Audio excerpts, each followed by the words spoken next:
नमस्कार मंडळी, मी कल्याणी. तर आज होता ट्यूसडे आणि इकडे अमेरिकेमध्ये पण वटपौर्णिमा आहे. आज इंडियामध्ये कालच झाली. सो सगळ्यांना विचार करत असताल की इकडं वडाचं झाड नाही आहे, कसं करायचं आपण. सो कोणाकडे वडाचं झाड नसेल तर एक मी तुम्हाला आयडिया देते. सो तुम्ही करू शकता. तर माझ्या इकडे पण वडाचं झाड नाही आहे. यावर्षी मी काही बनवलं पण नाही ड्रॉइंग थ्रू. सो एनिवे मग मी माझ्या नवऱ्याचे पाया पडले. भेटलं आपल्याला त्याचंच पुण्य लागतं, तर तुम्ही तुमच्या नवऱ्याचे पाया पडा, त्याच्यामध्येच आपली पूजा आली. सो एनिवे मग मस्त आज मी पुरणाचा स्वयंपाक बनवला.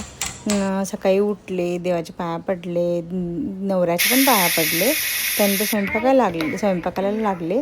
तर पुरणाचा स्वयंपाक करायचा होता, देवाला निवेद दाखवला. मस्त पुरणपोळीचा बेत होता माझा आजचा. सो पुरणपोळी आणि मी कढी, भात, भज्जे, पापड हे सगळं बनवलेलं आहे इकडे. तर चहा पण बनवला. सगळ्यात पहिले चहा प्यायचा होता.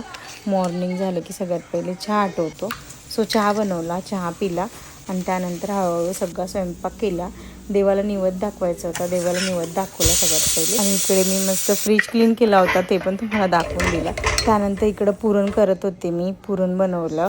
भज्याचं मी मिक्सर करून ठेवलं होतं. कढी पण झाली आपली, भात पण झाला, भज्जे पण तळून घेतले, पापड पण करून घेतले मी. त्यानंतर मस्त असे गरम गरम आणि गोल गोल पोळ्या लाटल्या, पुरणपोळी केली. सो असं दिवस घालवला आजचा. सो कसं वाटलं तुम्हाला नक्की मला कमेंट करा. बाय.